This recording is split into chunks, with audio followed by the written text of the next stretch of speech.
Network is here. Oh, no punches! I'm real revolutionary right now. Support this man, Black Media. He makes sure that our stories are told.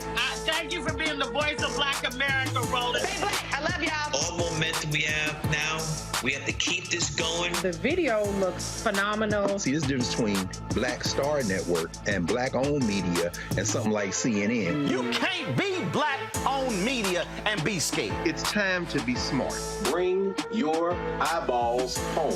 You dig?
Today is Wednesday, April 5th, 2023. Coming up on Roland Martin Unfiltered, streaming live on the Black Start Network. How many times have I told y'all Republicans are evil as hell? In Mississippi, they voted to expand the state police in Jackson, even though Jackson supplies most of the sales tax to Mississippi. In North Carolina, a Democrat flips over to the Republicans, now giving them a supermajority, and they can now override the veto of the Democratic governor. In Wisconsin last night, Democrat Supreme Court justice wins. A special election, the Republican is leading. The Republicans will have a supermajority. They're already talking about impeaching the Democrat woman who just won. She hasn't even been sworn in. Also, Republicans across the country are trying to pass more voting restrictions on college campuses. I told y'all, white students, they were going to come for you too. Also on today's show, Chicago has a new Mayor Brandon Johnson will explain how he won and beat back all the naysayers. Also on today's show, a Tennessee subcommittee, they have approved a bill. This is their response to kids being killed in school, to allow teachers to carry guns. Parents are outraged in Tennessee. And speaking of Tennessee, they're moving closer to expel 3 House members. We'll tell you the latest with that as well. Plus, Bowie State University honors Dionne Warwick. We'll show you that ceremony. It's time to bring the funk on Roland Martin Unfiltered on the Black Star Network. Let's go. He's got it. Whatever the miss, he's on it. Whatever it is, he's got the scoop, the fact, the find. And when it breaks, he's right on time and it's rolling. Best believe he's knowing. Putting it down from sports to news to politics. With entertainment just for kicks, he's rolling. It's on go, y'all. It's Roland Martin, rolling with Roland now. He's funk, he's fresh, he's real, the best, you know he's Roland Martin now.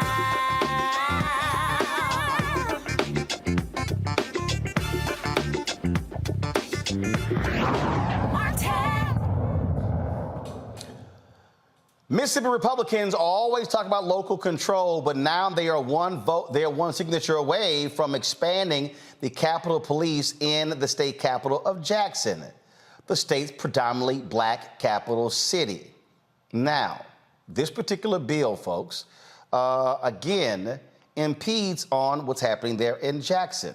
Now, they can't actually explain this special district and why it's important and why it matters. What this is about, further control. Oh, but guess what? And we showed you this previously. The area where most of the white residents live in Jackson, yep, that's where this special district, special police jurisdiction is going to be. Yep, that's right. The measure is going to also create a temporary court system outside of Jackson's control. That passed last week. Democrats say the new law could lead to unnecessary police presence, undermine efforts to have criminal justice reform in the city. And also some say this is simply Jim Crow 2.0. My panel, Scott Bolden, attorney here in Washington, D.C., Robert Patillo, attorney, host of People, Passion, Politics, News and Talk 1380 AM WAOK, Rebecca Carruthers, vice president, Fair Elections Center. Glad to have all 3 of you here. Robert, let's just be clear. And for everybody who's watching to understand, probably by the first 45 minutes of the show, I'm trying to walk people through to show them how crazy and evil Republicans are. Now, for all of these simpletons out there, especially these so-called new black media people who, oh, Roland Martin, you're a shield for Democrats. All right, all you fools, I want to see, are y'all covering these issues? Are y'all talking about what's going on here? Are y'all talking about how black people are being targeted by these Republicans all across the state? Or are y'all still stuck on stupid and trying to say, well, Democrats come from the same cloth? This is just very simple, y'all. This is just very, very simple. Jackson, Mississippi is a predominantly black city that black Democrats are running. What they are doing here, Scott, they are trying to, again, further encroach on the local government there because they don't like black people being in control.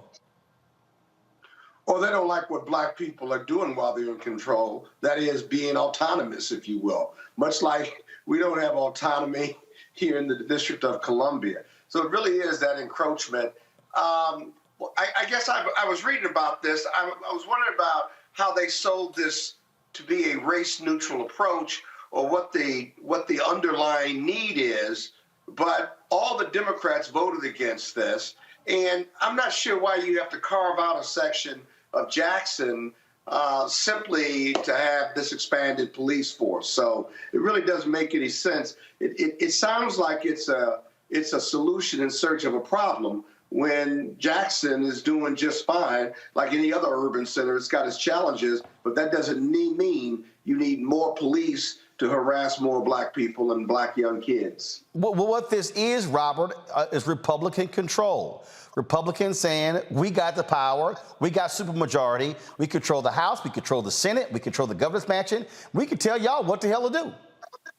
Well, I always find it interesting that Republicans call themselves the small government party. They're supposed to be the ones of give me liberty, give me death, and that government should be so small that you can drown it in a bathtub, as Grover Norquist used to say, that they want to have as little interference in the everyday lives of Americans by government officials as possible, because that's what the founding fathers wanted. They've been telling us this for the better part of 100 years, so that is the casus belli of the Republican Party. However, whenever it comes to black folks, all of a sudden you need to expand government. You have to expand government agents to control those populations. You have to expand laws to make sure you can criminalize more behavior. You have to expand the footprint of the government when it comes to the everyday lives of individuals in those communities. And we know exactly why, because go back to the fundamental founding of policing in this country. It was founded on the idea of slave patrols. It was founded on the idea of controlling black populations. So of course they want to create a special police forces outside the jurisdiction of the rest of the court system to patrol the black community, control the black community in those areas, because they do not see the need to fix conditions that may cause problems. Why do that when you can continue to do what America has done for the past 400 years and criminalize black bodies, black souls, black spirits, and do that through excessive government interference in the actions and the lives of black communities? And the people of Jackson should push back against this. And if Republicans really want to be true to what they say they believe in, they should vote down a big government measure, which will put more government in the lives of regular individuals. The thing here, Rebecca, that again, that I'm trying to explain to people so they can understand, is that what we are seeing, there's a reason I wrote this book, White Fear. There's a reason I wrote it. Because I need everybody watching. I need all these black folks watching to understand what is going on here. They are desperately trying to control blackness.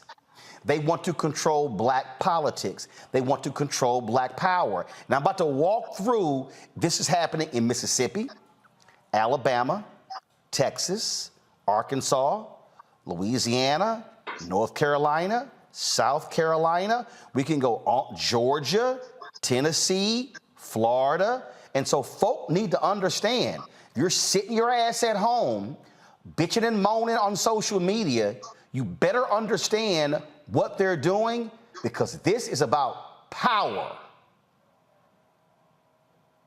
Roland, last week I was at Grambling State and I was talking to a bunch of student leaders from Grambling State. Dillard and Xavier students were there as well. And I was walking them through with what's happening in Jackson, what's happening in North Carolina, what's happening in Tennessee, what's happening in Florida, what's happening in Texas, what's even happening in Louisiana. And the overarching thing here, as you said, as we start to see minority majority states, we're seeing that there's more attacks against black institutions. We're seeing attacks against HBCUs when it comes who could run HBCUs, who can be appointed to the board of trustees. When we look at what's happening at North Carolina A&T, or we're looking at what's happening at Tennessee State. And then we're looking at actual political power. When it comes time to actually have prosecutorial reform, we see in Fulton County, Georgia, we see that the Georgia legislature, they're trying to strip power from local prosecutors. We've also seen before when we had a prosecutor in Baltimore County, Maryland, who decided that she was going to hold police accountable. All of a sudden, we start to see a lot of these political attacks that then became legal issues as well. So across all of our black institutions, as we start to see the browning of America, it's not all people of color that's being attacked, but it's anti-blackness specifically. Because one thing that we know, we have civil rights in this country because of the role that black people have played in the civil rights movement. So this isn't just an attack on people of color, but this is specifically anti-blackness because of white fear. Oh, exactly it. And again, I just need people to understand. When we're talking about these things, Folks, there's a through line here. I'm trying to connect the dots. I'm going to go to a break. We come back. I'm going to show you a couple of maps that Rakia Lumumba, the sister of the mayor of an activist and the sister of the mayor of Jackson, Chokwe Lumumba, she posted on Instagram a couple of months ago. And then we're going to talk about what's happening in Wisconsin and North Carolina. Folks, I'm telling you, they're coming for black people. They're coming for brown people. If you think I'm joking, wait till I'm done, and then tell me if I'm wrong. You're watching Roland Martin Unfiltered on the Black Star Network. Hatred on the streets, a horrific scene, a white nationalist rally that descended into deadly violence. White people are losing their damn minds. As an angry pro-Trump mob storms the U.S. Capitol, we're about to see the rise of what I call white minority resistance.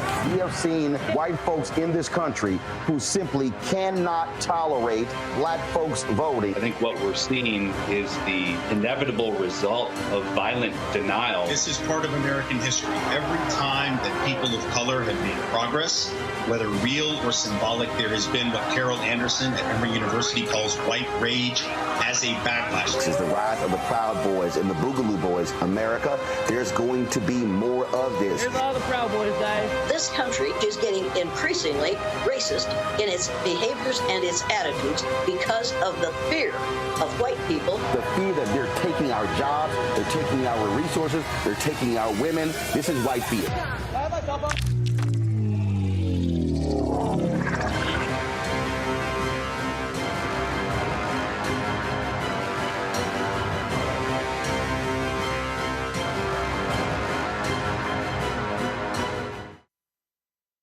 We feel the hidden impacts of climate change that land harder in Black, brown, and Native communities.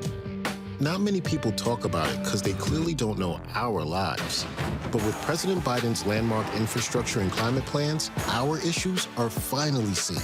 Removing lead pipes means we know our water is safe. Cutting carbon pollution helps our kids breathe easier. 1.5 million new jobs means stable work in communities. The impact we need. Right now. Hi, I'm Israel Houghton with Israel, a New Breed. What's up, what's up? I'm Dr. Ricky Dillard, the choir master. Hey, yo, peace, world. What's going on? It's the Love King of R&B, Raheem Devon, and you're watching Roland Martin Unfiltered.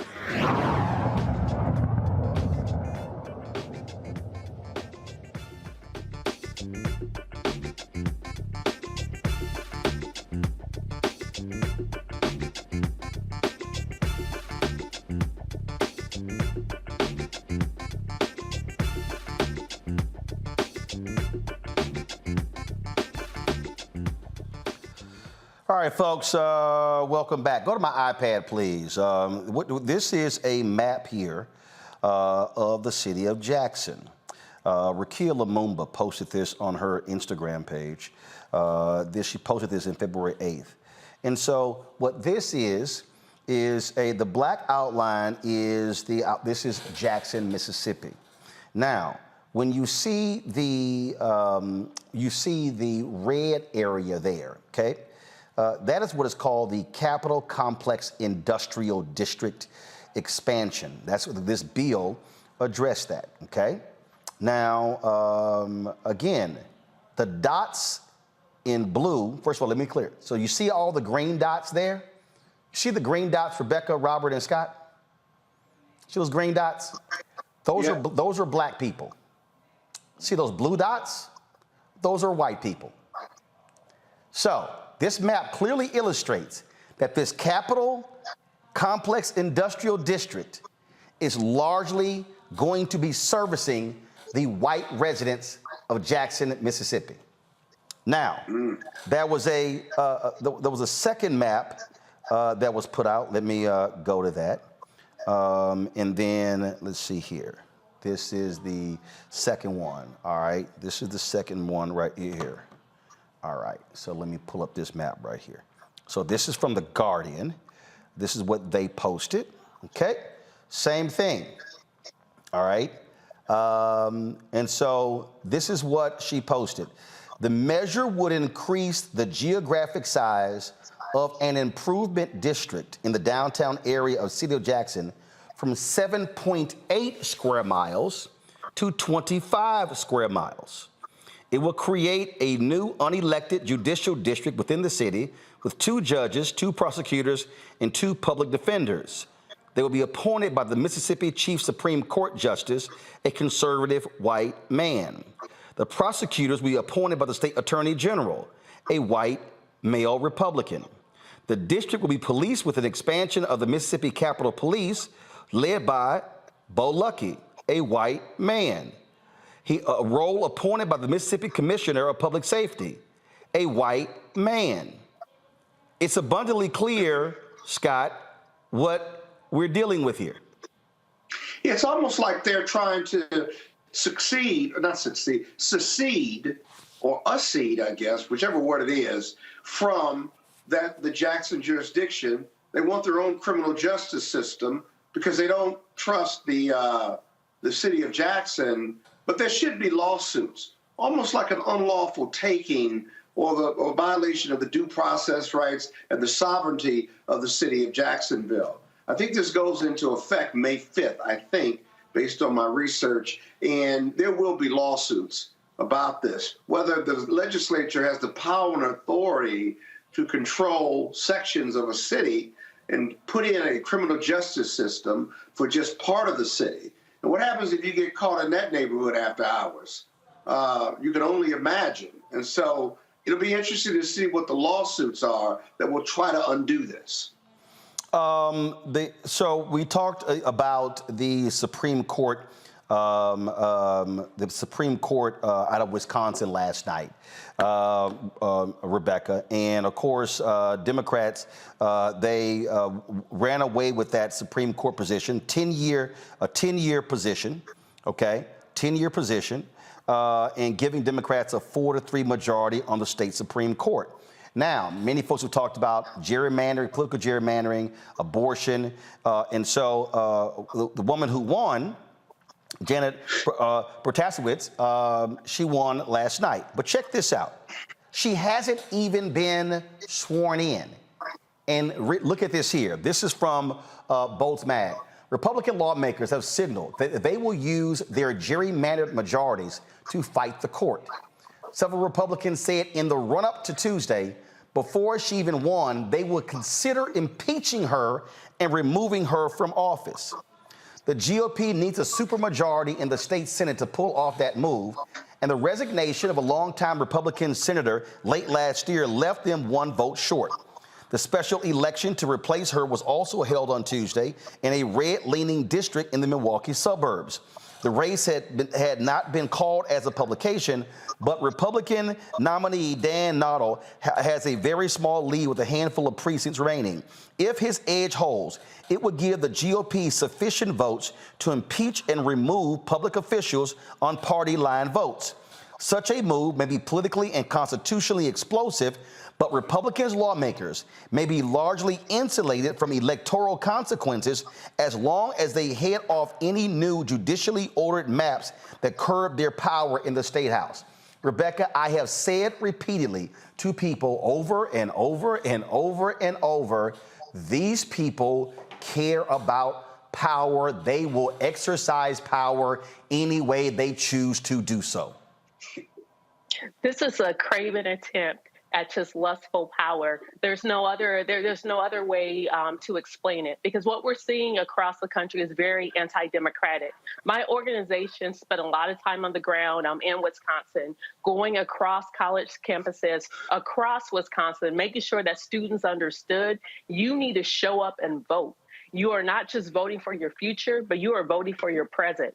If you care about how these maps are drawn, if you feel like you're being targeted and not being represented as a student because there is strong gerrymandering around your campus, if students don't understand that they are a community of interest and they have the right to have a fair and equal representation as other people, these were the type of issues that we let them know. We let them know if you care about abortion rights, if you care about other health care rights, if you care on all of the hurdles that you have to go through in order to even access the ballot box with voter registration, then we need you to turn out. And I'm so happy to see that students are turning out. I'm so happy to see that different communities that weren't expected to turn out in the record numbers that they did last night. I'm very enthusiastic that people are fighting back and they are that there is participation in democracy.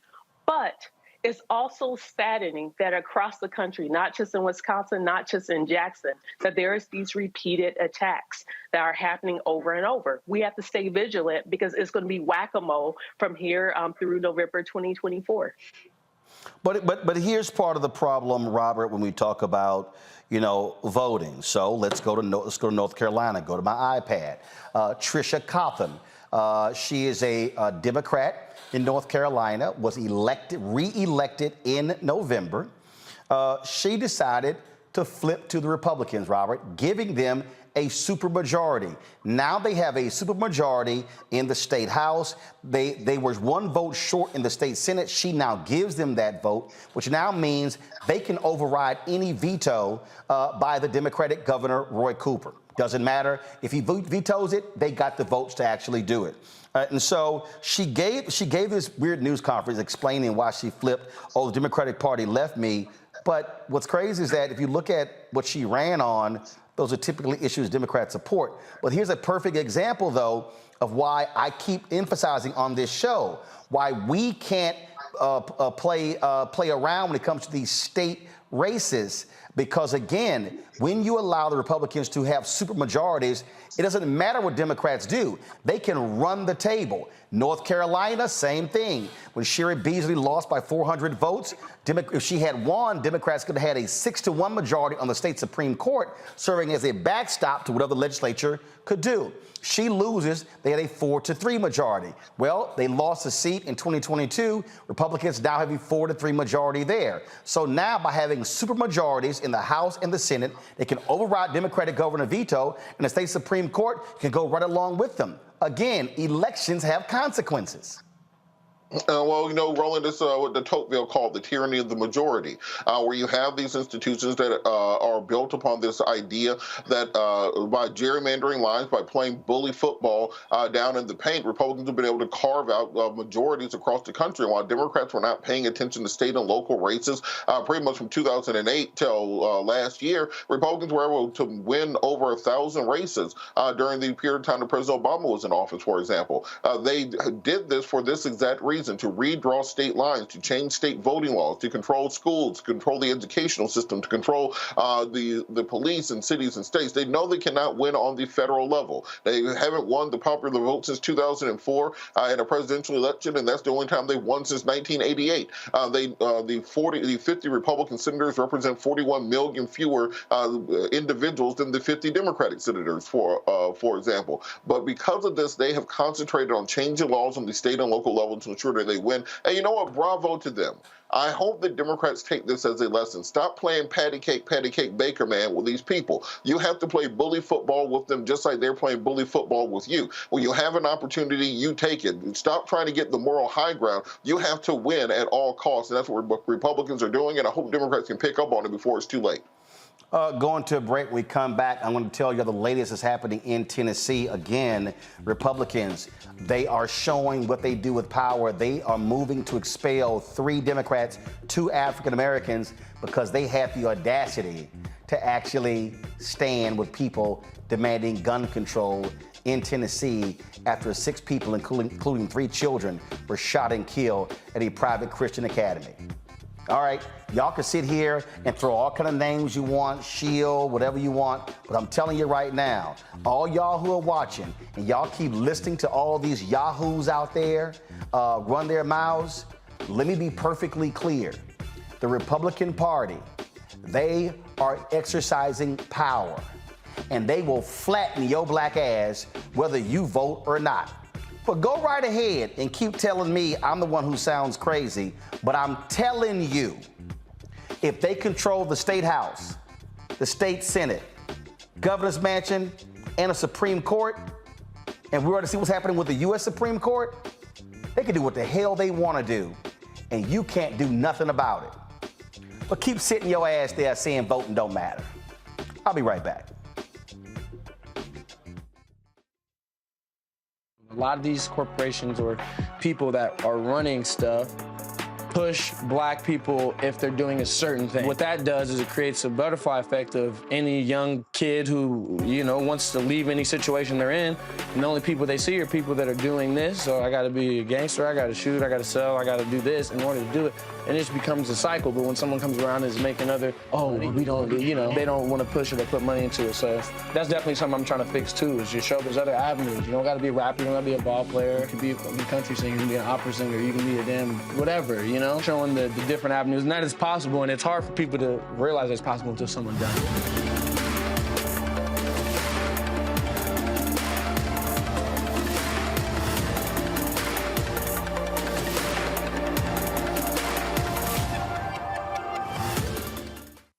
Pull up a chair, take your seat. The Black Tape with me, Dr. Greg Carr, here on the Black Star Network. Every week, we'll take a deeper dive into the world we're living in. Join the conversation only on the Black Star Network. Hey, I'm Antonique Smith. Hey, I'm Arnaz J. Hi, this is Cheryl Lee Ralph, and you are watching Roland Martin, Unfiltered. I mean, could it be any other way? Really? It's Roland Martin.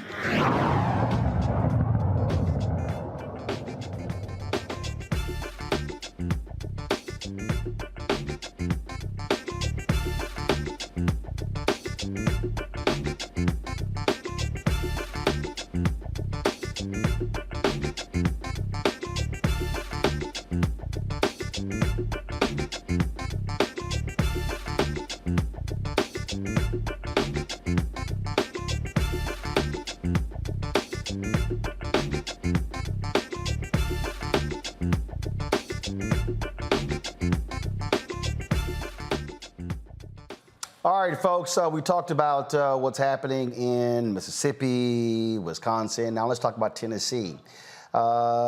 In Tennessee, a lot of angry mothers and fathers were ticked off when the Tennessee representatives in the committee voted to allow teachers to carry handguns. Watch this.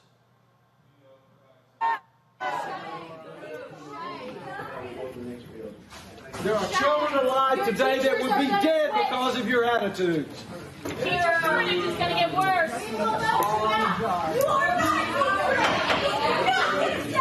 You know any teachers? They don't get paid to die. You met these people, they shouldn't have guns.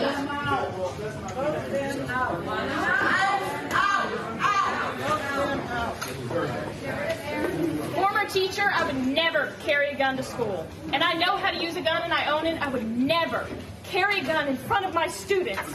I loved my students. I would die for them, but I would not shoot them. I am so glad I'm not a Tennessee educator. Now, there have been a consistent protest in Tennessee after 6 people were killed at Providence Christian Academy just a couple of weeks ago, including 3 children. Thousands of protesters, especially a lot of young people, have been descending upon the state capitol. Well, they have been, they got some support from 3 Democrats on the floor of the Tennessee House who, when they were in the well, spoke of their behalf. Now, the Republicans right there, this is the actual videos. The Republicans then said that they spoke out of turn. Now the Republicans are moving to actually expel them from the legislature. That vote is going to take place tomorrow. Beginning at 9 a.m. Tomorrow, they're going to begin the proceedings. Those 3 will be allowed to actually speak up. We had one of the representatives on the show last night. This is a tweet from one of the 3. There were 2 African-American men, 1 white woman, and this is Representative Gloria Johnson. She tweeted, "I just had a visit from the head of HR and the House ethics lawyer.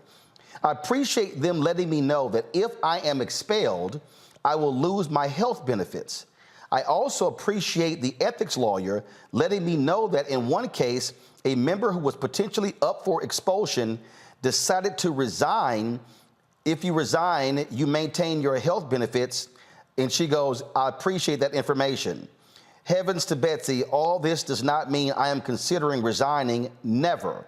I am ready to have my hearing in the public view." Now, Robert, what's hilarious here is that the House Speaker, actually said that he is doing this. I'm trying to find this interview. He's doing this because he said that, they were going to, the three of them, they were inciting violence as a result of the action. Here's the problem. This is the headline from News Channel 5. House Speaker calls for expulsion of 3 Democrats, but can't prove claims of violence. So, Robert, he says, they were going to incite violence. We got to kick them out. But he has no proof. Well, this is the thing. These are the same people that if you tell them or show them videos of the insurrection, they'll say there was no insurrection.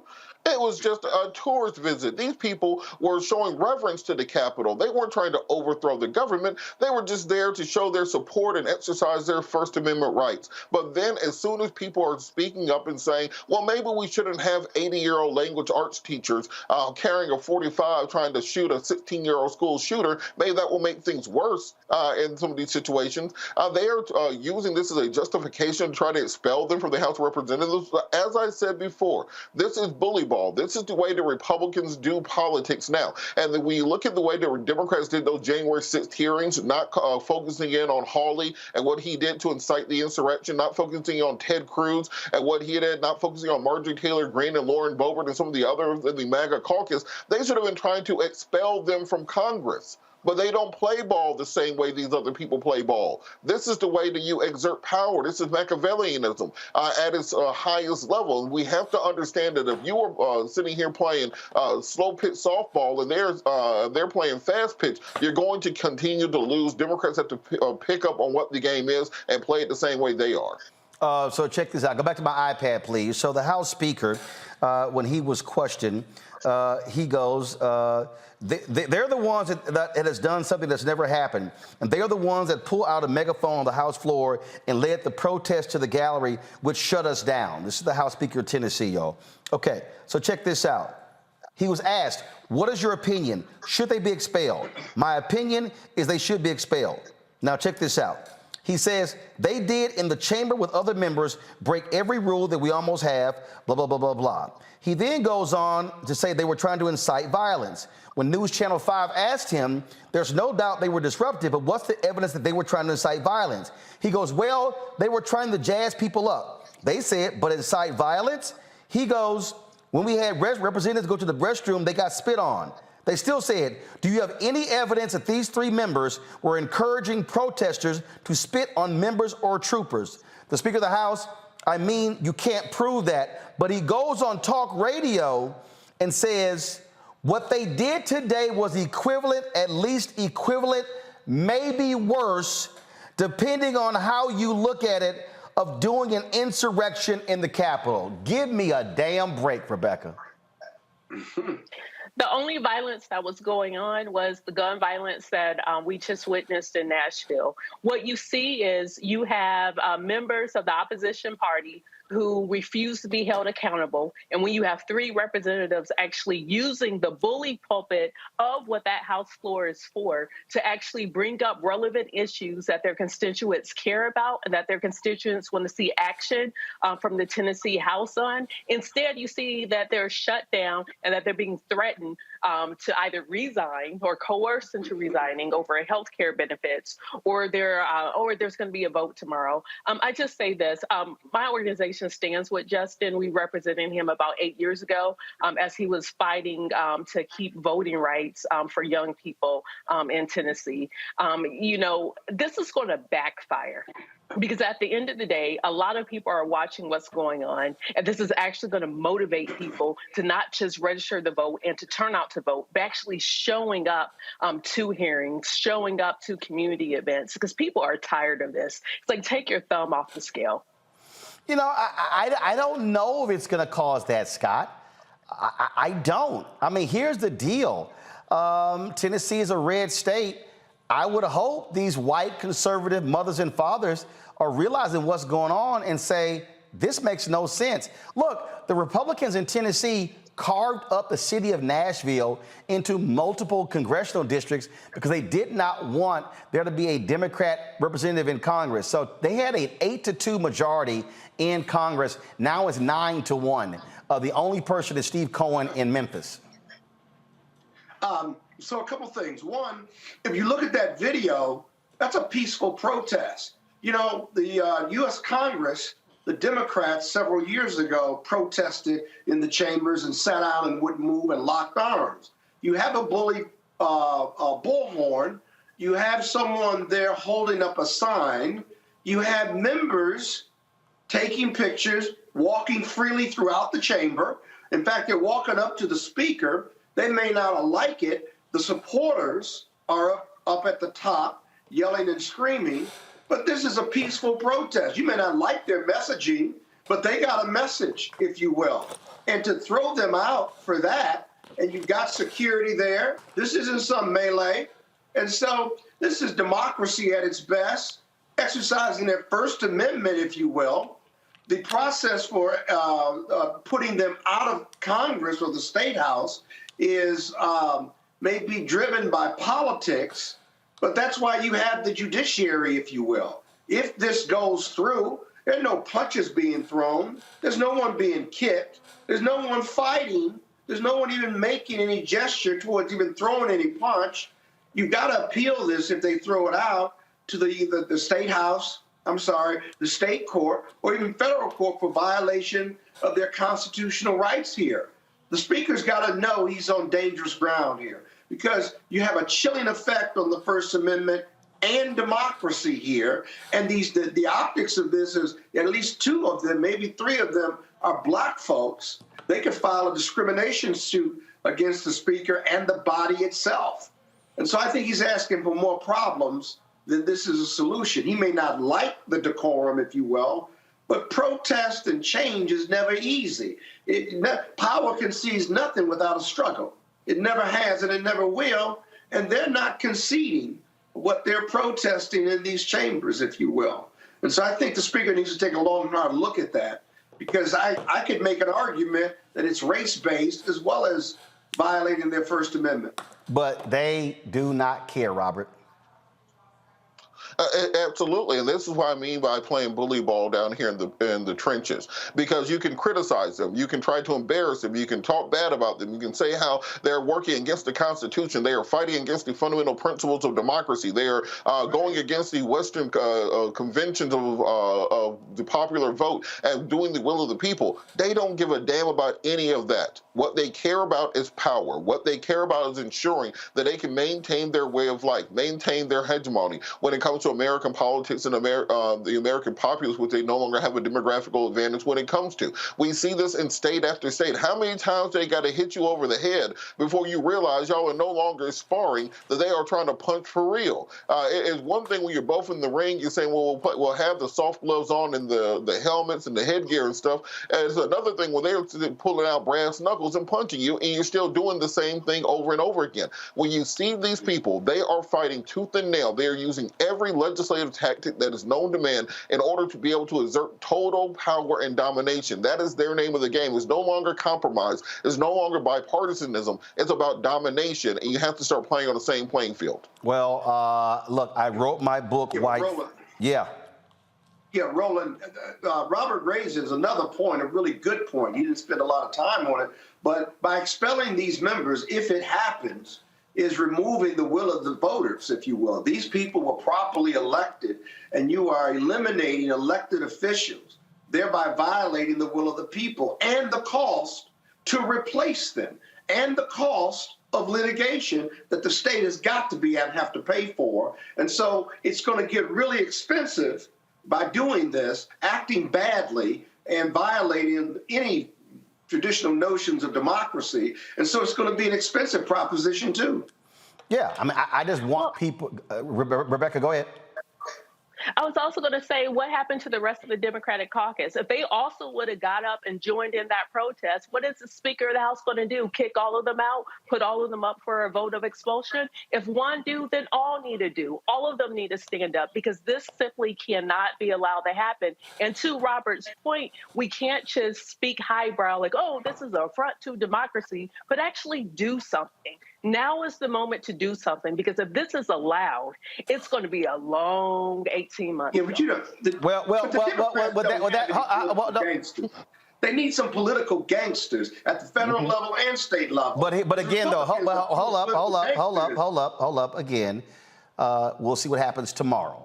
The question is tomorrow, will Democrats do what you said, Rebecca? All right, folks, got to go to a break. We'll be back on Roland Martin Unfiltered on the Black Star Network. Don't forget, download the Black Star Network app, Apple phone, Android phone, Apple TV, Android TV, Roku, Amazon Fire TV, Xbox One, Samsung Smart TV. Support us in what we do. Join the Bring the Funk fan club. Senior dollars, check and money orders, P.O. Box 57196, Washington, D.C., 20037-0196. Cash App, $RM Unfiltered. PayPal, R Martin Unfiltered. Venmo, RM Unfiltered. Zelle, Roland at RolandSMartin.com. Roland at RolandMartinUnfiltered.com. Be sure to get your copy of my book, White Fear, How the Browning of America is Making White Folks Lose Their Minds. Bookstores everywhere, including Barnes & Noble, Amazon, Target. You can also get your copy on Audible. We'll be right back. When you talk about blackness and what happens in black culture, we're about covering these things that matter to us, speaking to our issues and concerns. This is a genuine people-powered movement. There's a lot of stuff that we're not getting. You get it, and you spread the word. We wish to plead our own cause. Too long have others spoken for us. We cannot tell our own story if we can't pay for it. This is about covering us. Invest in black-owned media. Your dollars matter. We don't have to keep asking them to cover our stuff. So please support us in what we do, folks. We want to hit 2,000 people, $50 this month, raise $100,000. We're behind $100,000, so we want to hit that. Y'all money makes this possible. Check some money orders. Go to P.O. Box 57196, Washington, D.C., 20037-0196. The Cash App is $RM Unfiltered. PayPal is R Martin Unfiltered. Venmo is RM Unfiltered. Zelle is Roland at RolandSMartin.com. Coming up on the next Black Tape, a conversation with Professor Howard W. French on his new book, Born in Blackness, covering 600 years of global African history and helping us understand how the world we know today is a gift from Black people. There could have been no West without Africa and Africa. That's on the next Black Table with me, Greg Carr, only on the Black Star Network.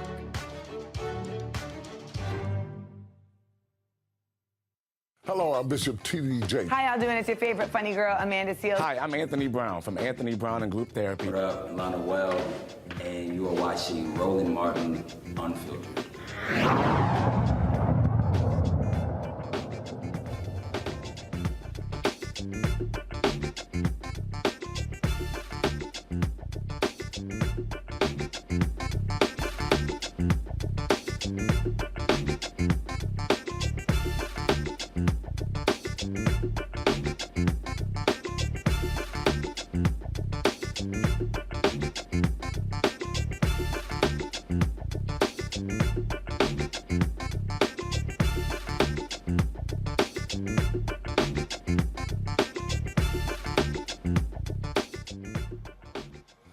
Folks, Brandon Johnson is the next mayor of Chicago. He beats Paul Vallas to become the 57th mayor of the city of Chicago, the third African-American elected mayor. Of course, he beat him by about 16,000 votes. Of course, Vallas had the support of Fraternal Order Police. You have Johnson, a former Chicago Teachers Union organizer. This is what he said last night at his victory party.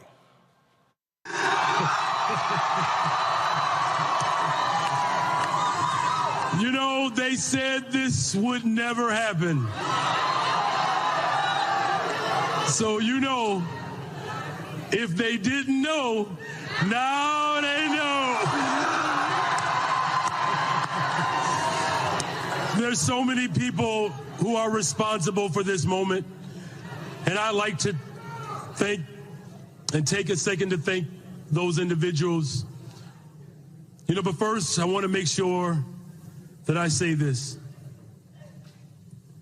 The first thing that I want to say is to the Chicagoans who did not vote for me. Here's what I want you to know. Here's what I want you to know.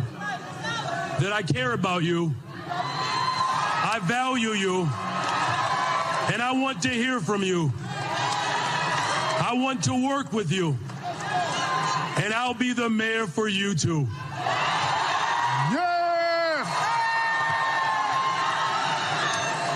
Because this campaign has always been about building a better, stronger, safer Chicago for all the people of Chicago.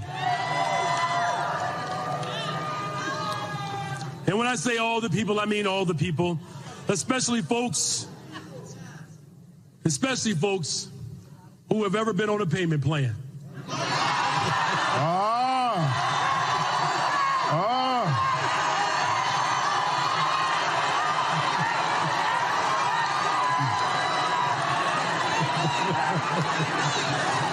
So from Lincoln Park to Humboldt Park, from Jefferson Park to Garfield Park, there are so many people that made this possible. Of course, let me see if I can find this. Paul Vallis tweeted out, his concession. And of course, you know what? Remember, Paul Vallis couldn't find time to come do Roland Martin Unfiltered. Brandon Johnson was smart to do our show on 3 different occasions, but there we go.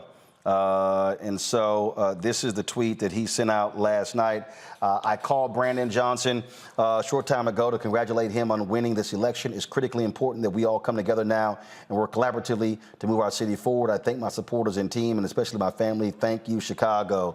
What's interesting here, Rebecca, again, what Johnson, this was, a little-known county commissioner.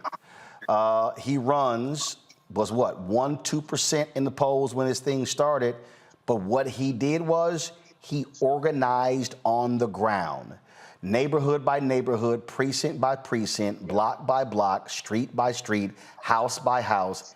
That's how you win. That's the blueprint. He's also a former teacher. He knocked on doors. He showed up in communities. He didn't just rely on big names. He didn't get the endorsement of Senator Dick Durbin. Instead, he was able to get the endorsement of people in the community, different community leaders, different ward leaders. And he spoke about things that everyday folks in Chicago are going through, and he was authentic. The bottom line is people are tired of politicians being all pretty and shiny. Instead, they want someone who's speaking to the issues and the things that they're going through in their everyday life.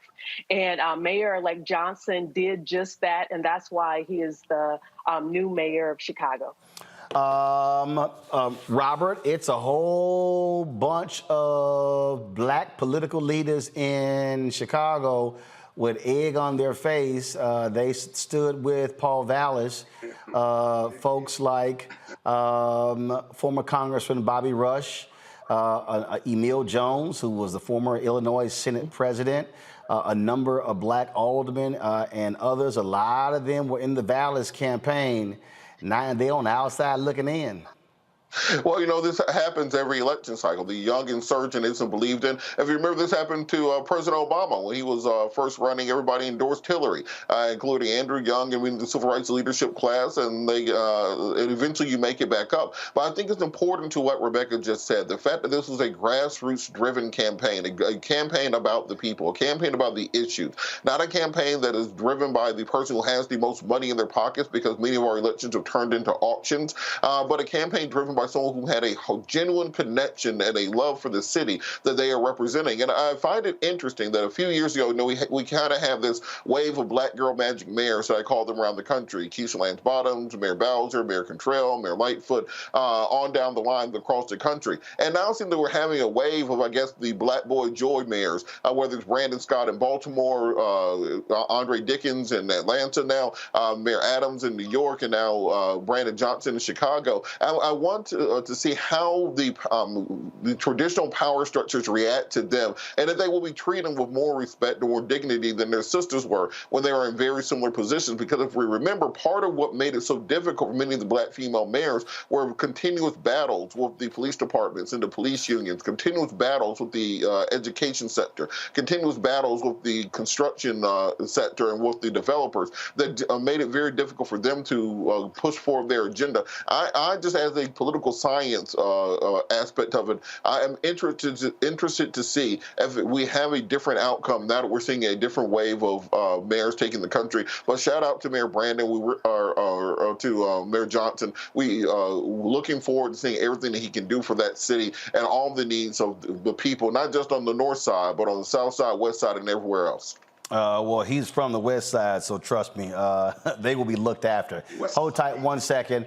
I'm going to come back. We're going to pick up on this, and we'll talk about, again, what happens when you can be a strong progressive and still be a, centrist? Somebody who's, they call closet Republican in Paul Vallis? We'll talk more about that on Roland Martin Unfiltered on the Black Star Network. On the next, A Balanced Life with me, Dr. Jackie, Re-Entry Anxiety. A lot of us are having trouble transitioning in this post-pandemic society and don't even realize it. We are literally stuck between two worlds, in purgatory. How to get out of purgatory and regain your footing and balance. What emotions they're feeling and being able to label them, because as soon as you label an emotion, it's easier to self-regulate. It's easier to manage that emotion. On the next, A Balanced Life on Black Star Network. On the next Get Wealthy with me, Deborah Owens, America's Wealth Coach, we're talking about the difficulty of being able to acquire wealth for Black Americans. My guest, Emily Flitter, is the author of The White Wall: How Big Finance is Bankrupting Black Americans. The bad stuff that you feel when you're dealing with the financial services industry is not your fault. It's not your fault, and you don't deserve to be treated like this. That's right here on Get Wealthy, only on Black Star Network.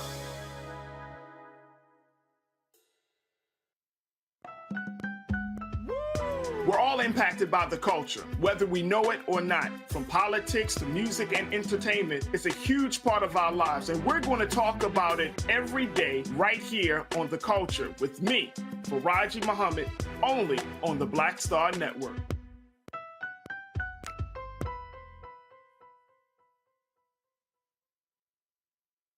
Hi, I'm Vivian Green. Hi, I'm Wendell Pierce, actor and author of The Wind in the Reeds. Hey, yo, Peace World, what's going on? It's the Love King of R&B, Raheem Devon, and you're watching Roland Martin Unfiltered.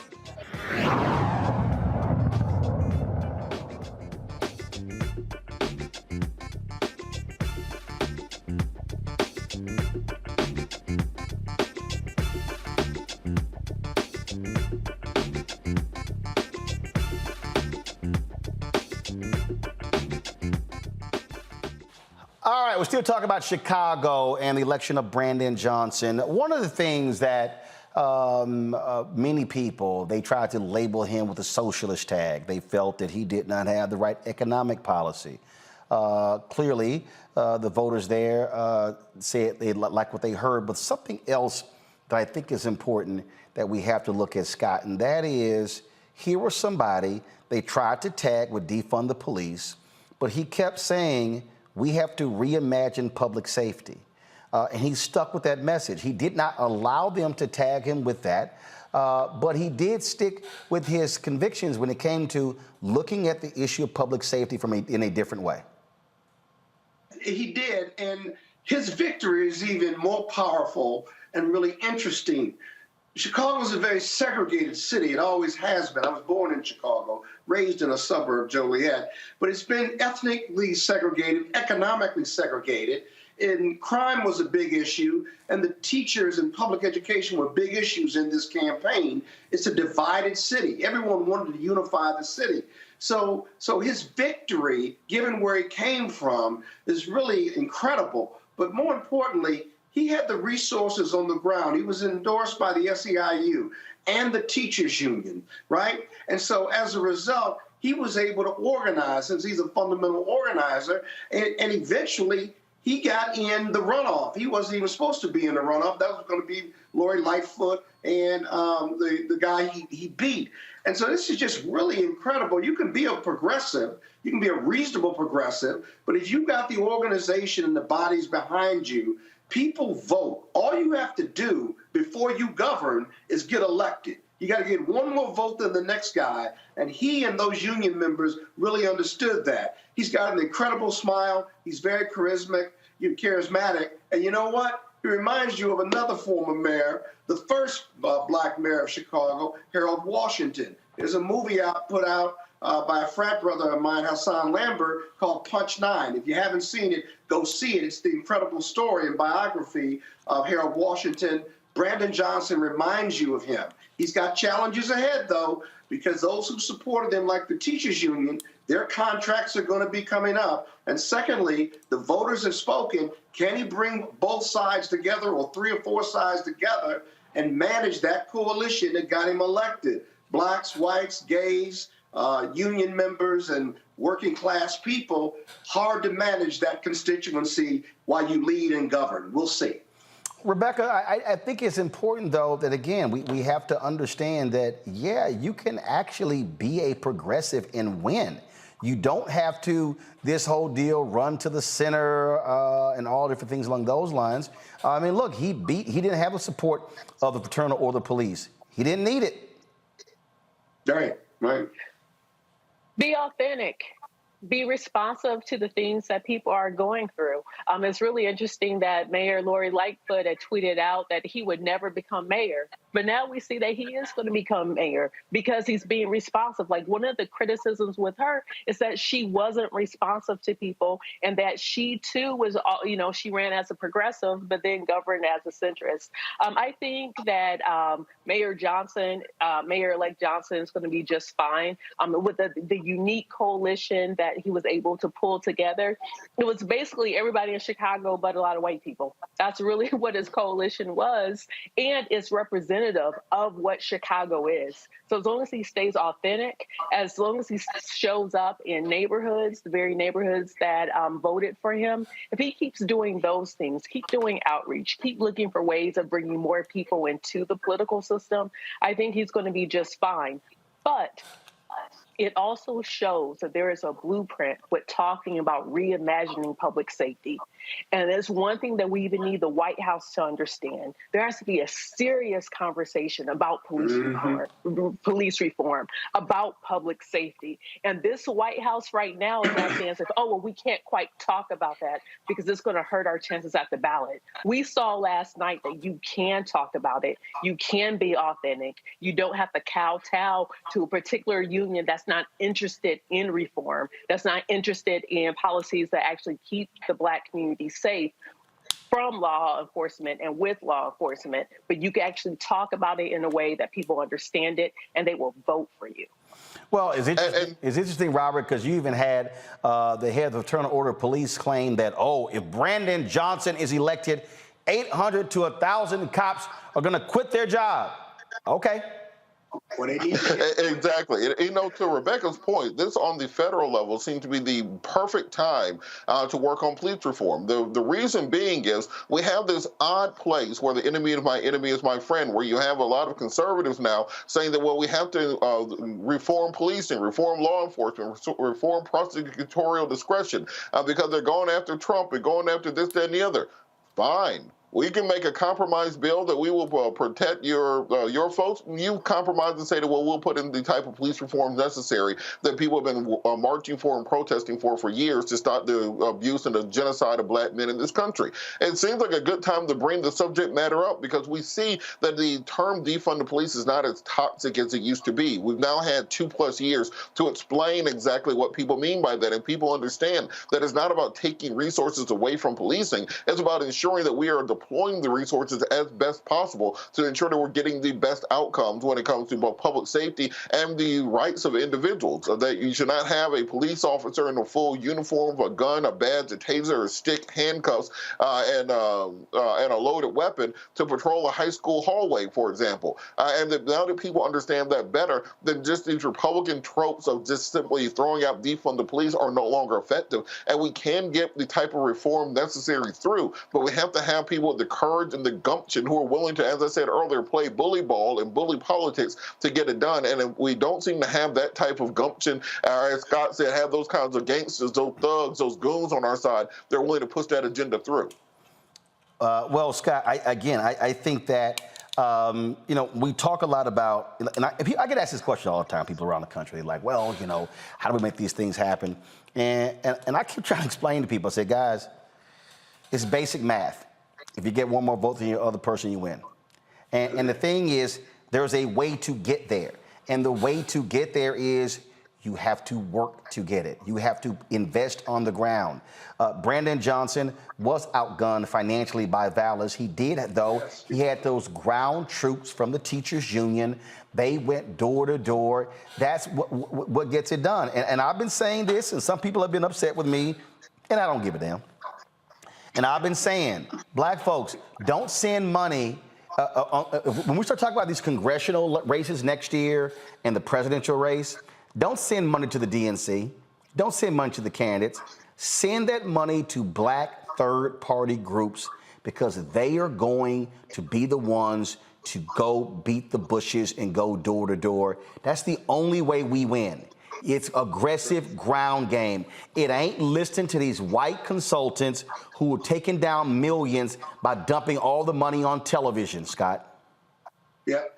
And you know what? If you don't have that ground game, or better yet, if you don't believe in that philosophy, right? If you campaign based on how you would govern, then you're going to lose in most jurisdictions, in most parts of this country. I mean, it's about touching voters. It's about being earnest. It's about them believing that you're going to make a difference in their life, that you understand, appreciate, and can sympathize or even empathize with those table issues, if you will, those breakfast table issues. And then more importantly, making smart decisions during the campaign, not overspending, but going after votes and counting your votes. Mary Berry used to say, a week to 3 days before the actual election, you should know whether you're going to win or lose or not. Because everybody you've touched and your people have touched, you should have a car. Those are your voters. That's where you send the buses and what have you. And if you're not organized like that, he used to say there's a reason why they call it political science. Because it's a science to getting elected, to getting people to vote for you and getting them to the polls. And it never stops being that. It can be 1800 or it can be 2023. The same formula is you got to get one more vote than the next guy and count your votes at every precinct. Bottom line, and it never stops being that. Rebecca, you were agreeing with that again. It's ground game, ground game, ground game, and I would rather dump money into a ground game than a bunch of damn ads on television. Yeah. Right. People think that, okay, we could just run a bunch of political ads on TV, or we could do a bunch of direct mail. But for the biggest voting bloc in this country, which are the millennials, also are the Gen Zers, it's not television. They're not watching television. Even Gen Xers aren't watching television. They're using OTT applications instead of watching traditional cable like this show. Yes, using different apps to stream, using YouTube to get their content. So instead, you have to go back to the old-fashioned organizing, which is relational organizing. That's a new name for it. What does it mean? You have to get out on the streets where the people are, and you have to talk to the people directly. You have to be authentic. You have to use different groups of people who are connected to that community. You can't just fly in people from all over the country to converge into a city, into a town, into a neighborhood, but you actually have to deploy people who are from that town, from that neighborhood, and you have to listen to people, because different communities and the different Black communities across this country, they'll tell you, we'll tell people this is how we want to be organized. And like you said, the different national political committees do not always listen. They rely on different folks and a lot of white consultants who don't have the shared experience of what it means to be Black in this country. So that means that's not the lens or the worldview that they're using as they're reaching into different Black communities. And that's why you don't see Black folks turning out, because there isn't the right amount of resources being put into the turnout effort. They're not talking to folks. These groups should be talking to people now. We are, 19, 20 months until the November 2024 election. Now is the time to take the streets, to knock on doors, see what everyday people are going through, and figuring out how to pull them into the system. And that was one of the things. Do the work. And that was one of the things, Robert, we've talked about here as well. Look, you better be engaged in a massive education campaign now, explaining to people what you did. Having small town halls, having gatherings. Don't just, again, wait until the absolute last minute. No, I keep saying, enlighten, educate, register, then vote. You know, I don't know what it is, but for some reason, Democrats have just decided they are going to give up on the political communications game, give up on the political organizing game, and give up on actually trying to get their own people out to vote. They are obsessed with this idea that you're going to get those Rust Belt voters from Iowa and Ohio and Buffalo, New York, and Scranton to come back to the Democratic Party instead of actually organizing where your voters are at. We see what the Republicans are doing already heading into 2024. They're already midway through their campaign season, and Democrats are still trying to figure out what they're going to do going forward. They've already drawn their battle lines. They've decided they're going to run on the culture war. They're going to run on quote-unquote wokeism. They're going to run on transgender issues and the persecution of white people in this country. They're going to run on white victimization as a political punching bag, and the indictment and persecution of Trump, for example. So what are Democrats doing to counter this? Is President Biden sending somebody out to Roland Martin Unfiltered to talk about Vice President Kamala Harris's trip to Africa last week?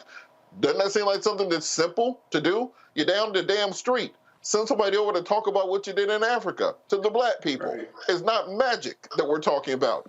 Don't you think someone should, from the national security side of the Biden White House, so we talk about Secretary Blinken negotiate with the Philippines to expand U.S. military presence in the South China Sea? Doesn't that seem like something people should know about? Why are you keeping it to yourself? Do you think you're going to pop it out at the last minute?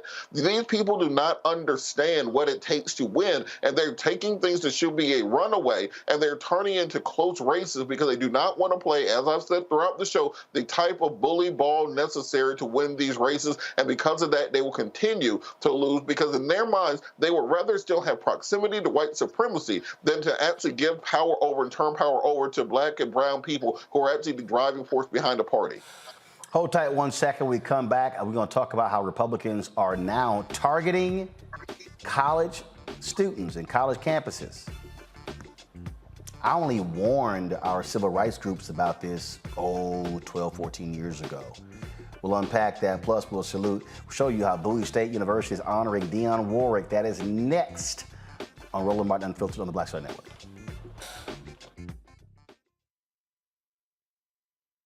Hatred on the streets, a horrific scene, a white nationalist rally that descended into deadly violence. White people are losing their damn minds. As an angry pro-Trump mob storms the U.S. Capitol, we're about to see the rise of what I call white minority resistance. We have seen white folks in this country who simply cannot tolerate Black folks voting. I think what we're seeing is the inevitable result of violent denial. This is part of American history. Every time that people of color have made progress, whether real or symbolic, there has been what Carol Anderson at Emory University calls white rage as a backlash. This is the rise of the Proud Boys and the Boogaloo Boys. America, there's going to be more of this. Here's all the Proud Boys, Dave. This country is getting increasingly racist in its behaviors and its attitudes because of the fear of white people. The fear that they're taking our jobs, they're taking our resources, they're taking our women. This is white fear.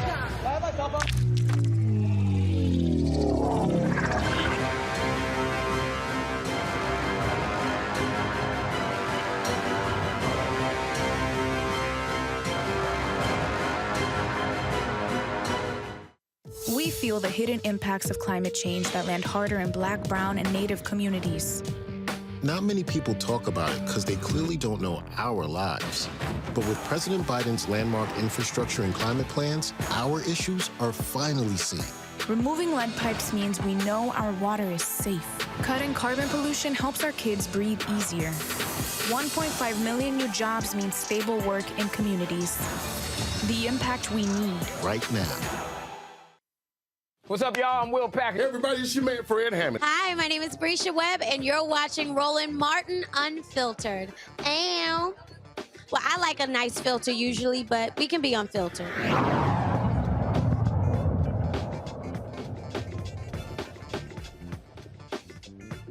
Folks, welcome back to Roland Martin Unfiltered right here on the Black Star Network. I remember I was moderating a panel at Congressional Black Caucus Foundation, ALC. This probably, my goodness, it was 2012, maybe it was 2014. I think it was like probably 12, okay?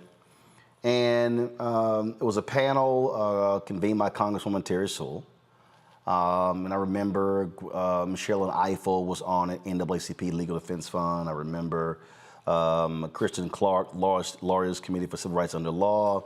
I was Secretary of State for California, and Vanita Gupta, the Leadership Conference on Civil and Human Rights.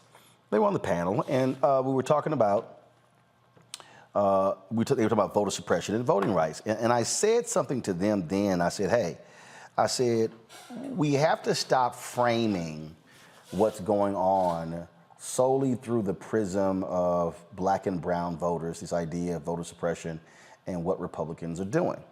Now, why did I say that?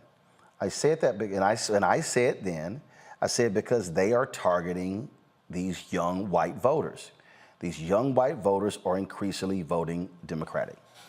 In the 2012 election, Obama and Romney, there was a white Wisconsin election clerk who admitted that she moved an early voting location off of a college campus to somewhere, far out because she said too many young voters are voting Democrat. She literally said that. 2022, what happens? The Dobbs decision, huge. Young voters in Indiana, many other college campuses were turning out in huge numbers.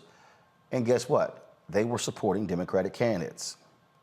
Well, Republicans, I told y'all how they play. They said, oh, hell no, we ain't having that. So they have now been targeting college campuses. You've got a bill in Texas where they want to bar early voting locations on any campus, 8,000 or more students. Wonder who they're targeting. Texas A&M, University of Texas, University of Houston, Texas Tech, the state's largest universities. This is the New York Times. First of all, it's a trash headline from the New York Times. I mean, it's just utterly trash headline. But I'll go ahead and talk about it. Republicans face setbacks in push to tighten voting laws on college campuses. Party officials across the country have sought to erect more barriers for young voters who tilt heavily Democratic after several cycles in which their turnout surged. The reason why this is important, Rebecca, is because they see what is coming. The reality is the Republican Party, let me be perfectly clear, the Republican Party is the party of old white people.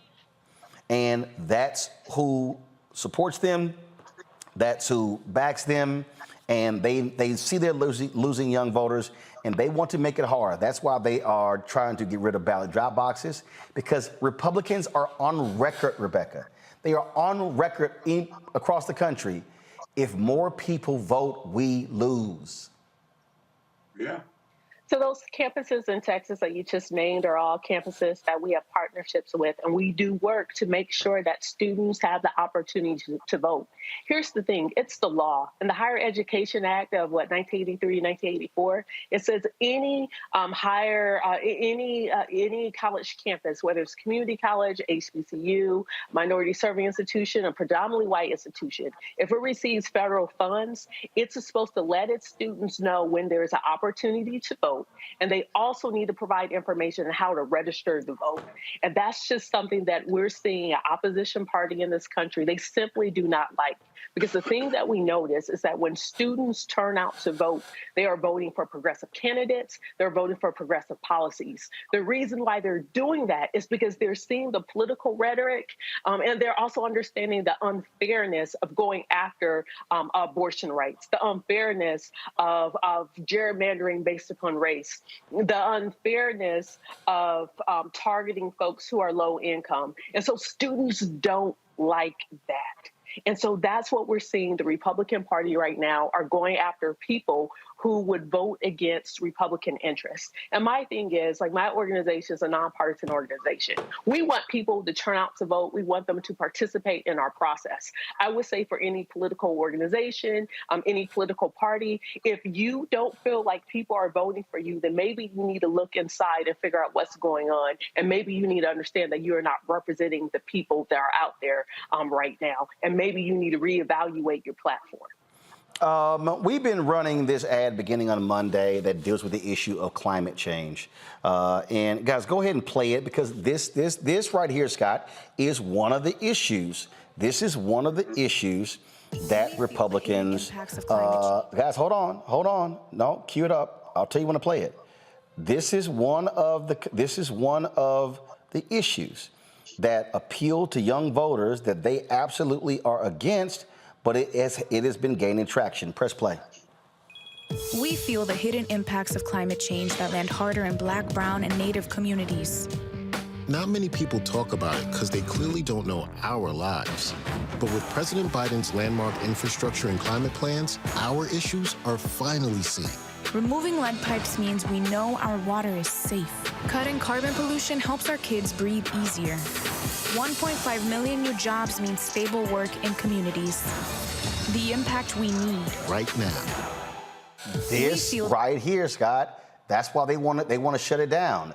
It's not just abortion, it's climate. It's also their constant attack on woke. Well, guess what? There's a bunch of white kids who were out there after the death of George Floyd. The reason you're seeing the changes, the changing view when it comes to criminal justice reform and police reform, because young white voters are waking up to reality. Yeah, absolutely. And that ad that you just ran has a direct relationship with the health disparity factors in the Black communities. It is directly related to climate change or our current environmental concerns, where poor people, disenfranchised people, and people of color, Black, brown, and red, are living in conditions where railroad tracks are running through poor communities, if you will, where pollution, I guess it was 56% more. And listen, I'm not surprised young white folks are waking up and saying, you know, we want the George Floyd Justice Act, or that we want a clean environment, we want to save climate change, if you will. We want to be attuned to that. And we want free abortions or abortion on demand, because this is the right thing to do as part of the human condition and our freedoms in this country. Listen, I've said it before, and I think, Roland, you've said this too. White people, I mean, the GOP, they do all of these things of voter suppression at all levels, because if people vote, they can't. The GOP can't win because they're the party of no. They're the party of negative. They're the party of guns. They're the party of pro-life, but they don't want to take care of all these babies once they're born. They don't have any policies or platforms that are attractive to people who are living day-to-day lives. It's all culture war. It's all misdirection. It's all divisiveness and getting folks to fight each other. It's all based on racism. If you want to fix the immigration problem, the Republicans have been in office, Democrats in office, they could get together with the Democrats and figure that part out. They don't want to, because it's a political divisive issue. They can only win if they divide. And the problem now is that Black and brown people aren't going to the Republican Party. They're staying with the Democratic Party or independent. And now you're left with these young white folks. White people aren't having as many kids, and so they're losing. It's all really connected. And so I'm not surprised that the GOP is targeting young people, but they don't have a message or a platform that's going to sell. because of the Republican policies, or whatever you would call them, the Republican points. Final point here. This is why, and I will say, Rebecca, I'll let you have the last word on this one. This is why I say this over and over and over again. Young voters, you must vote your numbers. I'm tired of, I don't want to hear a millennial or a Gen Z talk about, these baby boomers and these Gen X. If you vote your numbers, you run the table. Yep, absolutely. Rebecca? That's absolutely right. When we think about millennials now are in their early 40s. When we think about Gen Zers, they're about 24 and younger. And if those two blocks of voters show up, there is so much change that will happen in this country. And you're right. It's not just about abortion. It's not just about voting rights. It's about climate. It's about climate. It's about the environment. It's about safe drinking water. It's about being able to live your life and not be burdened down with hundreds of thousands of dollars of debt. It's about actually being able to afford to have a mortgage. It's about actually having a car, a basic car that doesn't cost $50,000. And so those are the things that young people, those are the things that those who are under 42, 41 care about, but we do need them to show up. If you show up, like just being mad about TikTok, be mad about TikTok that there are states and Congress is thinking about banning TikTok, but hold on to that anger more than just 2 minutes. Actually hold on to it, actually show up and vote. If young people vote, we wouldn't have politicians like Donald Trump if young people voted in the numbers that they could command. All right, folks, hold tight 1 second. When we come back, we'll hear from Attorney Ben Crump, who will also show you how Bowie State is honoring the legend Dionne Warwick. You're watching Roland Martin Unfiltered on the Black Star Network. Support us in what we do. Join our Bring the Funk fan club. Your dollars make it possible for us to do what we do. Checking money orders. Go to P.O. Box 57196, Washington, D.C. 20037. That's 0196. Cash App, $RM Unfiltered. PayPal, R Martin Unfiltered. Venmo is RM Unfiltered. Zelle, Roland at RolandSMartin.com. Roland at RolandMartinUnfiltered.com. We'll be right back.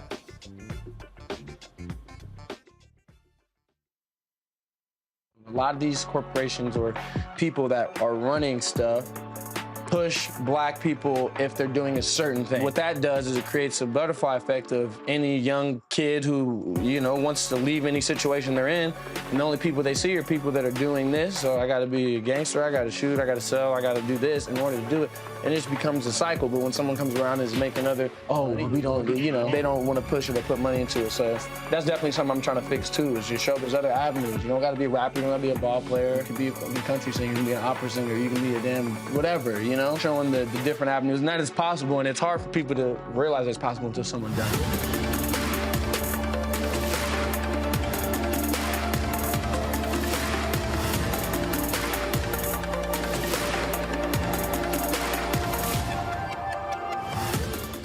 Pull up a chair, take your seat. The Black Tape with me, Dr. Greg Carr, here on the Black Star Network. Every week, we'll take a deeper dive into the world we're living in. Join the conversation only on the Black Star Network. On the next, A Balanced Life with me, Dr. Jackie, Re-entry Anxiety. A lot of us are having trouble transitioning in this post-pandemic society and don't even realize it. We are literally stuck between two worlds, in purgatory. How to get out of purgatory and regain your footing and balance. What emotions they're feeling and being able to label them, because as soon as you label an emotion, it's easier to self-regulate. It's easier to manage that emotion. On the next, A Balanced Life on Black Star Network. Hey, I'm Antonique Smith. Hello, everyone. It's Kiara Sheard. Hey, I'm Taj. I'm Coco. And I'm Lily. And we're SWV. What's up, y'all? It's Ryan Destiny, and you're watching Roland Martin Unfiltered.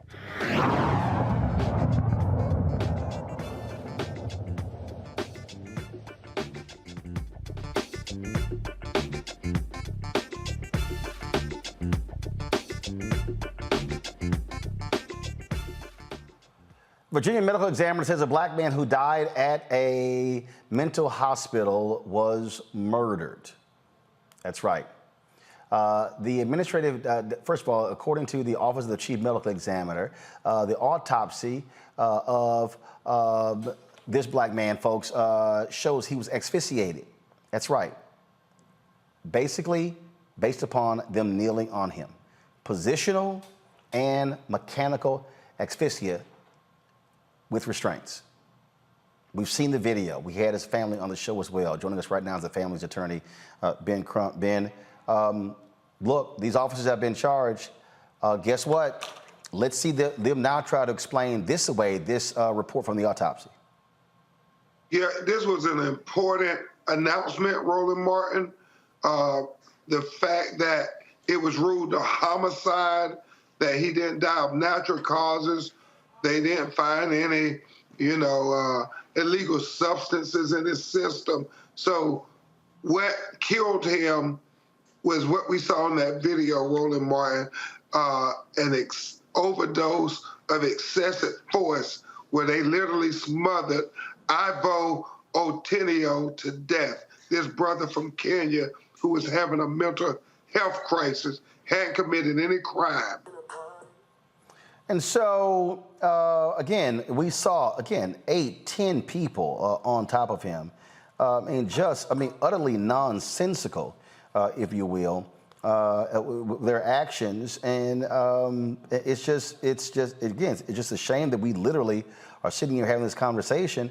What they did to him was still shocking and stunning. And then this report says this was murder. This was homicide. Yeah, and Roland, two things. Number one, the brother, as Scott Bolden would know so well, was in restraint on his handcuffs, and he had leg irons on, and he was face down. So why 10 people needed to pile on top of him, at times putting that knee in his back and on his neck 3 years after George Floyd makes no sense whatsoever. But what we would imagine, all of them are going to start pointing fingers at each other. It wasn't me, it was them. And that's why this announcement by the medical examiner was so very important, because she said that the manner and cause of death was homicide by positional and mechanical asphyxia, which meant that he died from suffocation.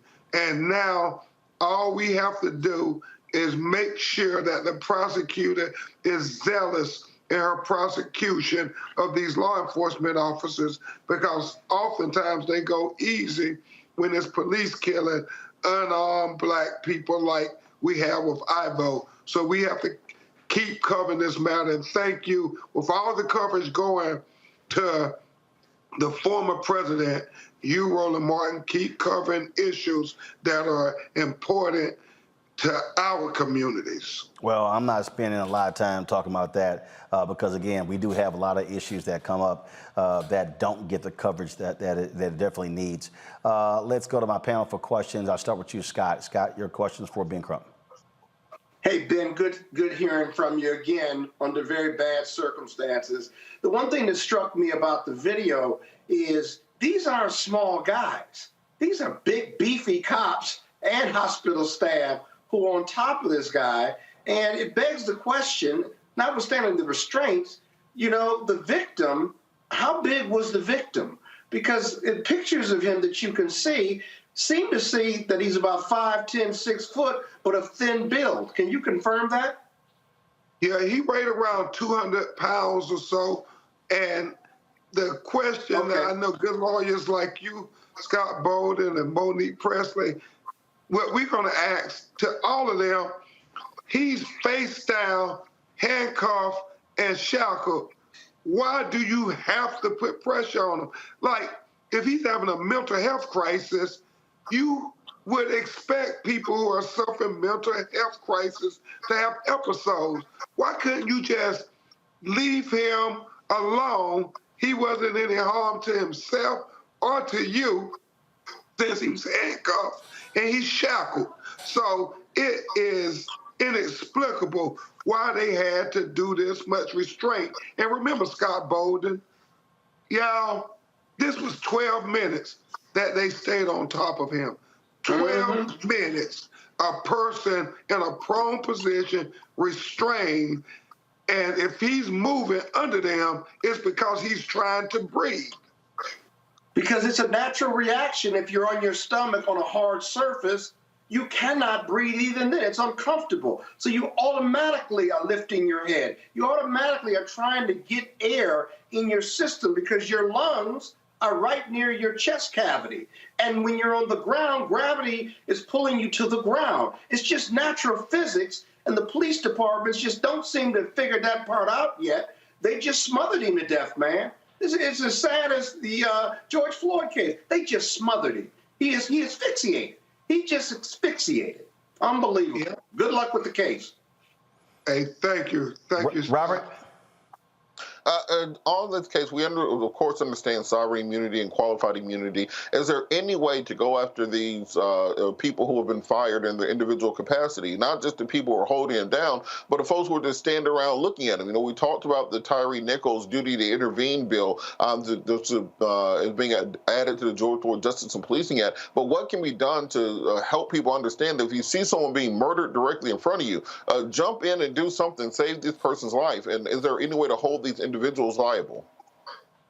You know, beyond criminal, Robert, I don't think there's anything civilly that could be done because of what's going on in the United States Congress, where they won't pass this George Floyd Justice and Policing Act that might attach some personal liability to officers in a civil manner. So right now, the taxpayers have to bear the brunt of this outrageous conduct by these officers yet again.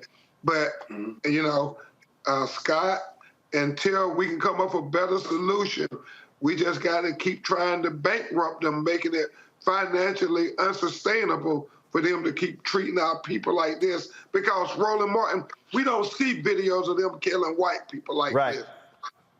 Yep, that's the case. Rebecca.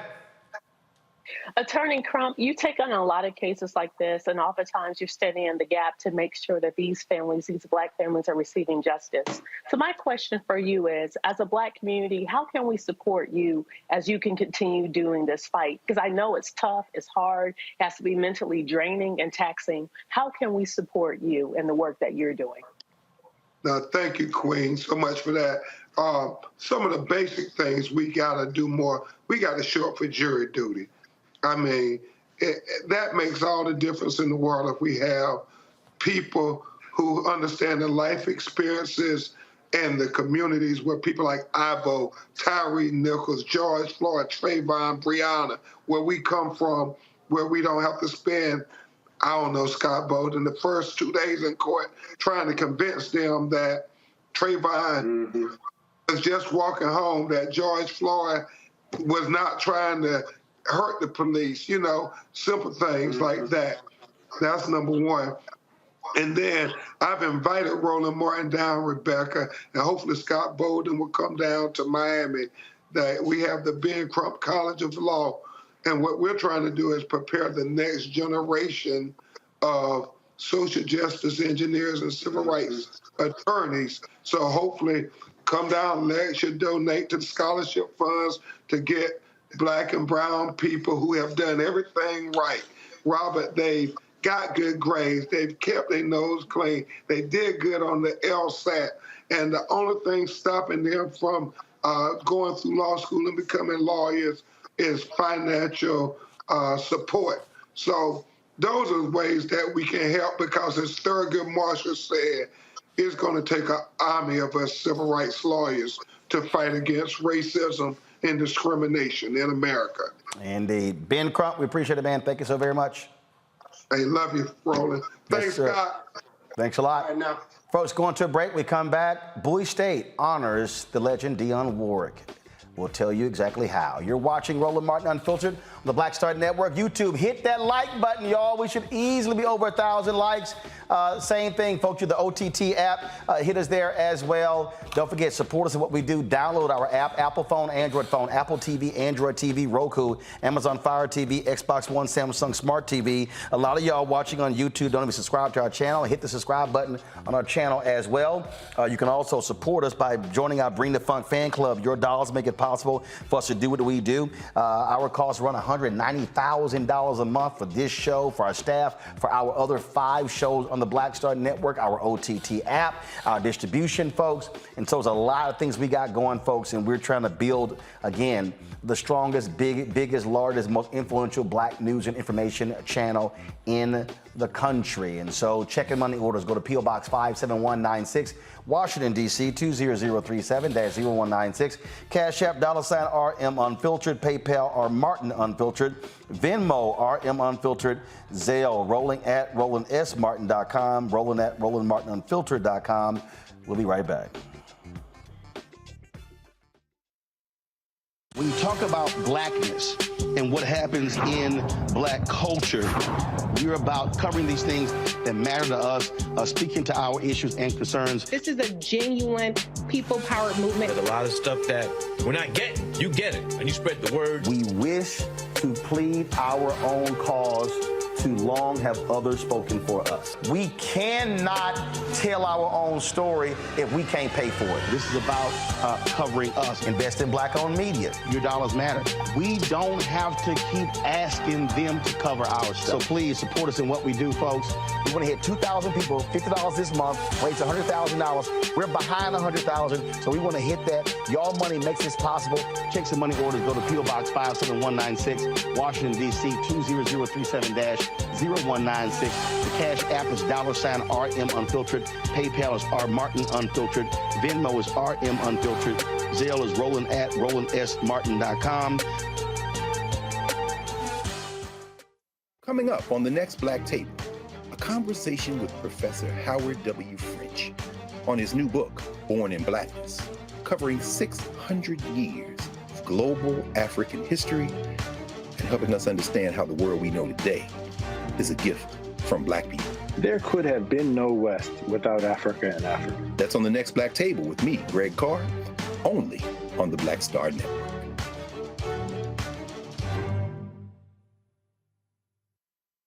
Hey, I'm Cupid, the maker of the Cupid Shuffle and the Wham Dance. What's going on? This is Tobias Trevelyan. And if you're ready, you are listening to and you are watching Roland Martin Unfiltered.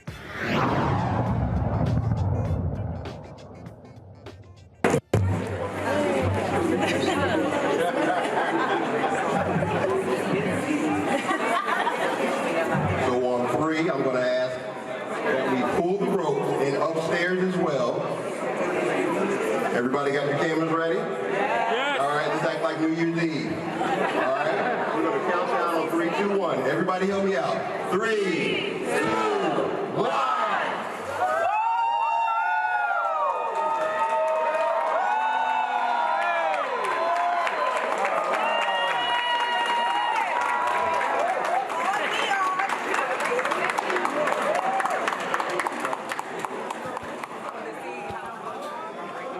On Saturday at Bowie State University, they unveiled the naming of their theater, the Dionne Warwick Theater, their Fine and Performing Arts Center. You see Dionne Warwick there, right, one with his pumping his fist at his BB Winans, a very dear friend of hers. That's President Bro, Bowie State president, right next to her. It was a great event on Saturday. I was there, and they actually held their first performance in the presence of the legend Dionne Warwick. And so here is some of what took place at Bowie State on Saturday. To introduce our amazing leadership and President Aminta H. Bro.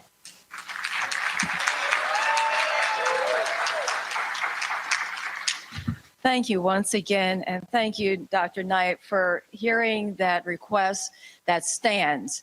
You cannot retire. You need to keep coming back here because we need you. Thank you, Dr. Knight, for all that you have contributed to the university, and you continue to do so. I appreciate everyone being here today. I'm going to be brief. My time on the stage today is to read the proclamation that will go into the archives of the university. And I'd like to once again acknowledge everyone who's come out to support this historic event. I think there was one group that was not mentioned, and that was the Divine Nine in here, because I see some folks in here. You need to give it up for the Divine Nine, because I saw a bunch of them out here. I knew I was going to start it. That's why I didn't say anything earlier. Okay, time is short. So moving on. And then finally, before I read the proclamation, I also want to acknowledge the efforts of the First Baptist Church of Glenarden, who are in the audience today. Thank you to you and to Pastor Jenkins for your support of Bowie State University. The resolution for Ms. Dionne Warwick reads, whereas Ms. Dionne Warwick began singing in church during her childhood years in East Orange, New Jersey, and began singing professionally in 1961 after being discovered by Burt Baccarat and Hal David. And whereas Ms. Warwick's 1963 performance in Paris, France, skyrocketed her to international stardom, and she has earned 75 charted hit songs and sold over 100 million records. And whereas Ms. Warwick is a 6-time Grammy Award-winning music legend and cornerstone of American pop music and culture, and has been inducted into the Grammy Museum, R&B Music Hall of Fame, Hollywood Walk of Fame, and the Apollo Theater Walk of Fame. And whereas Ms. Warwick became the first African-American solo female artist of her generation to win the prestigious award for Best Contemporary Female Vocalist Performance. And whereas Ms. Warwick has distinguished herself over the span of a 60-year career as an international music icon and concert act. And whereas Ms. Warwick has supported and campaigned for many causes, charities, close to her heart, including AIDS, the Starlight Foundation, Children's Hospitals, World Hunger, disaster relief, and music education. And whereas Ms. Warwick's pride and joy are her 2 sons, singer, recording artist David Elliott, and Oscar-nominated producer Damon Elliott, and her family. And whereas Ms. Warwick bridged the gap to transcend racial, cultural, and musical boundaries and created a legacy that will forever remain a part of international allure. And whereas Ms. Warwick has recently inspired a new generation of listeners and followers through her presence on social media as the queen of Twitter.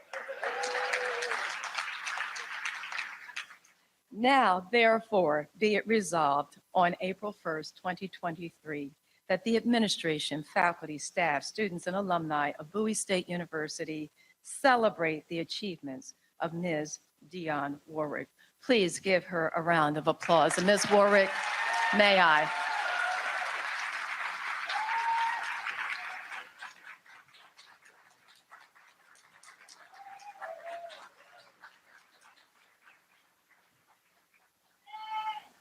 Been an administrator for years before I came to Bowie. I had to figure out the whole dynamic of what is supposed to happen to build a building in the state of Maryland, because I'd never done it. So I got on my little tricycle and went around and found out the name of the people I should be talking to. And of course, that's the beginning of the story. The end of the story is here. We did it. So I'm extremely proud of that. And now back to the real moment. I am mostly proud of the fact that Ms. Warwick is putting her name on something that I helped build. I mean, I'm just so excited. Normally when I stand in front of a group like this, I start crying, but today I'm not going to cry. I'm just going to smile and say, welcome. And of all the things in the world, Ms. Warwick, I just love you. I appreciate you so much. And thank you for allowing us to use your name to make this a more of a dynamic place for all these young people that we're trying to support. And thank you very much. Thank you. You talk to family like that. You can talk to family. I love Joe Madison, but I love Dionne Warwick more, way more than Joe Madison.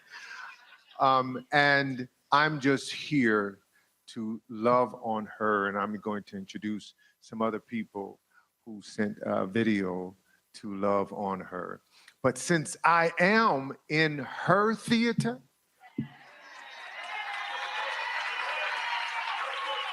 I might as well take advantage of it.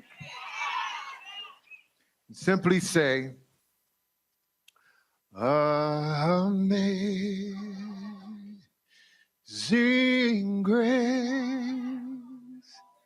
how sweet the sound that saved a wretch like me.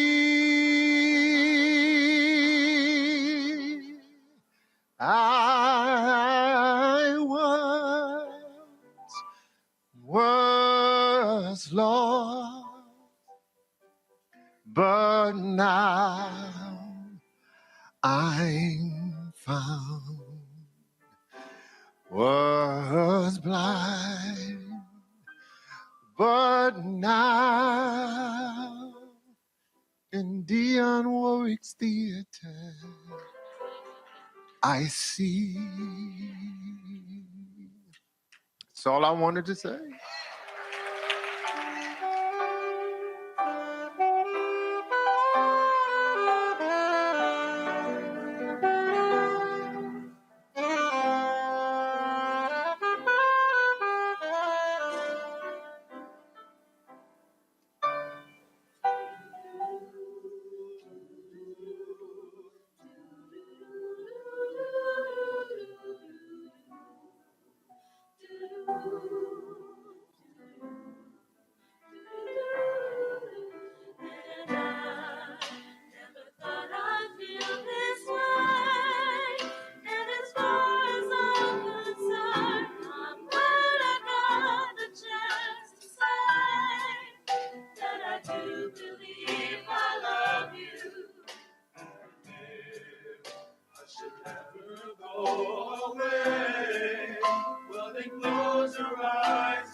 Played, I wondered of a moment where the heart of an artist could just feel safe enough to wave to you and say, "Hey, auntie!" Because love is paying our respect to that 6-year-old child, that daydream in you, the one who still wonders, the one who's done it and still doing it, the one who thought that this ground of a stage is safe enough for artists to find shelter. I wonder. Because love is paying our respect to that 6-year-old child and saying thank you for your service. Now, I also want you to know, this theater bearing my name, I do not lend my name to everything. This is something I am so very, very not only happy, but proud to be able to say, yes, there's only one other edifice that has my name attached to it. I went there as a grammar student, born and raised in East Orange, New Jersey. My grammar school now bears the Dionne Warwick Institute name. Yeah, so I want you to know I feel exceptionally privileged to have my name on those doors out there. And I also understand that too much that is given, much is expected. Yes. I certainly do hope, as I said last night, and will continue to say, that I will be able to live up to the expectation that you all have from me. I'm looking in y'all's faces. Trust me, you will be seeing me. You know, you will never know when I'm going to show up. I'm like a bad penny. Thank you so very, very much for making this all possible. Thank you. Thank you. You're a dream. Thank you. And everybody else that has been involved in this, and thank you, all of you. Yes, and I'll wait to work with you. Well, when it was over, first of all, I was actually sitting behind Dionne Warwick for during the entire program, and of course, right before she left, she was being presented with some gifts by. She's an honorary member of Zeta Phi Beta, and they presented her the gifts, and we caught up with her and got a chance to ask her a few questions. Your music. Doing it, that's the main thing. You recognize good stuff. Good stuff to work with. That's right. And that saxophone solo was pretty cool. Not bad at all. Boy, how's not a home out? Yes, he did a wonderful job. What's next for you? I'm on my way to LA and to Memorial for Great Backyard, and then back home to Jersey, and then back on the road again. Oh, you saw Rosa coming right, they standing right behind you. I think they got something for you. Sisters are here. Sisters, hi. So you need to get sore war. Just want to make sure on behalf of the state of Maryland, you're back. My feels hard. That's all right. I'm gonna stay right here. That was that presentation. Yep. We're going to close the show. So you heard me reference that saxophone solo. And so that was a graduate of Bowie State who actually serenaded the audience, and Dionne Warwick with her hit, A House Is Not a Home, of course, also made famous by the great Luther Vandross. And that's how we're going to close out today's edition of Roland Martin Unfiltered. Don't forget, download our app. Be sure to contribute to our show. This is, of course, how you can download the app. And, of course, contribute to our Brina Funk fan club as well. This is how you do so as well. Checking money orders, also Cash App, PayPal, Venmo, and Zelle. Folks, we're going to take us out. Again, this is from Bowie State on Saturday. A House Is Not a Home. 4 minutes and 4 seconds of bliss. Holla!